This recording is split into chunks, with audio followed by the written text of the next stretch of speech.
win-win solution. Dua-duanya bisa kemungkinan menang jika kemudian antara kelompok atau aktor yang mendukung dengan aktor yang menolak sama-sama punya keterampilan yang bagus, punya sumber daya yang juga bagus, maka mereka akan bernegosiasi, kemudian memutuskan sebuah keputusan bersama. Selamat datang kembali di channel Perspektif Sosiologi, Kacamata Memahami Dunia. Pada kesempatan kali ini saya akan memberikan sebuah uraian tentang bagaimana sebuah teori sosiologi digunakan untuk memahami persoalan-persoalan sosial yang sesungguhnya ada dalam kehidupan kita sehari-hari. Teori tersebut akan kita gunakan sebagai sebuah kacamata. Saya akan memilih satu isu atau kasus yang sangat menarik yang sekarang menjadi perhatian publik, yaitu Omnibus Law. Kita akan memahaminya menggunakan kacamata sebuah teori yang sudah saya sampaikan pada tayangan sebelumnya, yaitu tentang teori pilihan rasional. Jadi bagi teman-teman yang belum sempat menonton tayangan sebelumnya, silakan klik dulu video sebelumnya, baru kemudian bisa sama-sama membahas teori ini. Nah, saya akan menjelaskan dulu apa yang dimaksud dengan teori pilihan rasional. Jadi merefresh dulu. Dalam teori pilihan rasional ini adalah ingin berusaha memahami sebuah level makro, yaitu sistem sosial, dengan cara menganalisis pada level yang bersifat makro, yaitu aktor. Yang kedua dalam teori ini yang dijelaskan adalah bahwa setiap aktor, individu akan bertindak memilih sesuatu yang sesuai dengan kepentingannya. Kemudian yang ketiga yang harus diingat kembali dalam teori pilihan rasional adalah tentang sumber daya. Setiap aktor memiliki sumber daya. Nah, teori ini, mari kita lihat teori ini sebagai sebuah kacamata kita pakai untuk melihat persoalan Omnibus Law. Omnibus Law ini adalah sebuah undang-undang yang dalam perspektif sederhananya, undang-undang yang mampu merangkum begitu banyak regulasi, aturan dalam sebuah aturan yang terintegrasi. Jadi di dalamnya ada beberapa aturan, baik yang terkait dengan ekonomi, politik, bahkan kehidupan keagamaan ada dalam Omnibus Law. Kita akan lihat dalam beberapa berita yang sekarang ada beberapa aktor yang kemudian mendukung pada terciptanya atau terlaksananya Omnibus Law, tetapi juga ada aktor-aktor dalam masyarakat yang menolak terlaksananya Omnibus Law tersebut.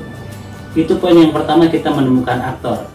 Nah, aktor yang mendukung pada terimplementasinya, terlaksananya Omnibus Law adalah kita bisa sebutkan di sini, yaitu ada pemerintah, kemudian ada legislator, para anggota DPR, para politisi, dan juga ada para pengusaha. Kenapa mereka mendukung? Kenapa mereka menginginkan pelaksanaan Omnibus Law? Karena di situ ada kepentingan-kepentingan yang akan menguntungkan mereka, sehingga tindakan mereka mendukung pelaksanaan Omnibus Law adalah dalam rangka sebuah pilihan rasional karena ada kepentingan yang terwadahi di situ. Lalu aktor-aktor yang pendukung tadi juga memiliki sumber daya.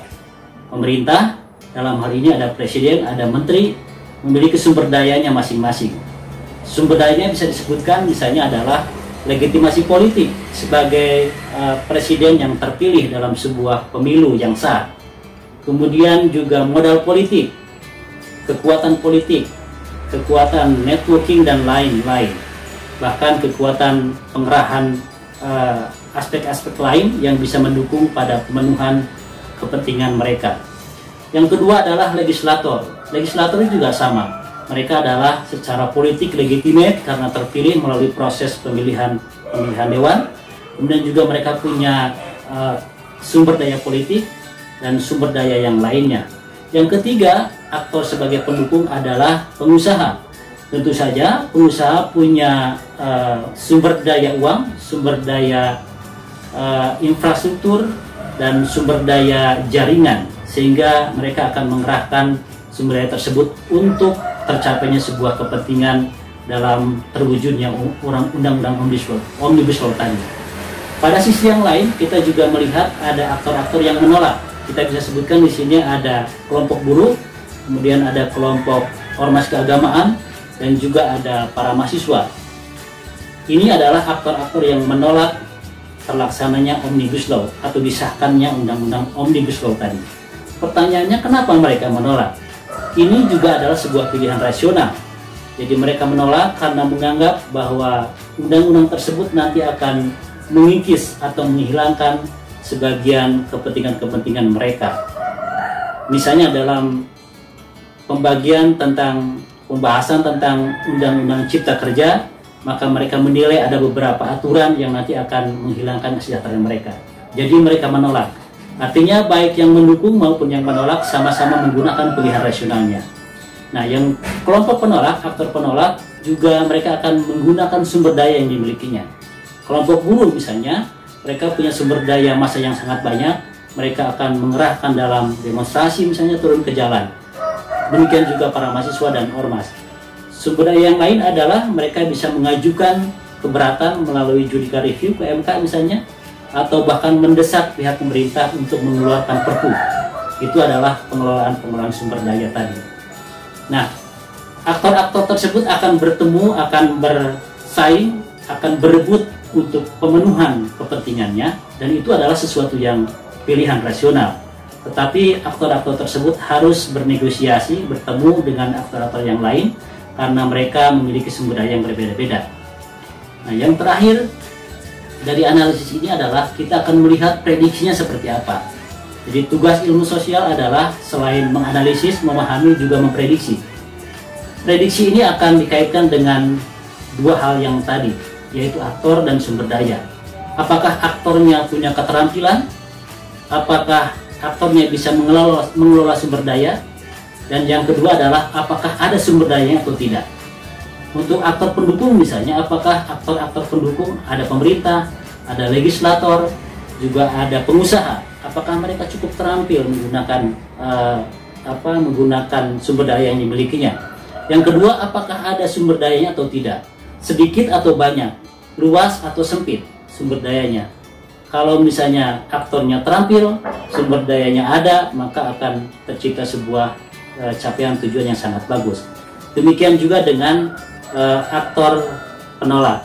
Maka prediksinya ada 3. Yang pertama akan terlaksana karena aktor yang mendukung memiliki keterampilan yang lebih baik, memiliki sumber daya yang sangat banyak, maka akan terlaksana Undang-Undang Omnibus Law.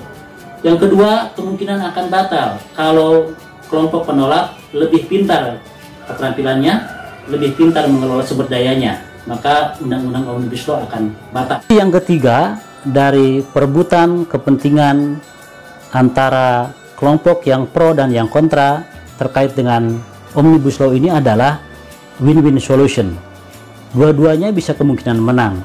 Jika kemudian antara kelompok atau aktor yang mendukung dengan aktor yang menolak sama-sama punya keterampilan yang bagus, punya sumber daya yang juga bagus, maka mereka akan bernegosiasi, kemudian memutuskan sebuah keputusan bersama yang terwujud dalam Omnibus Law sebagai bagian dari kompromi kepentingan antara dua kelompok tadi, yaitu kelompok penolak dan kelompok yang pendukung.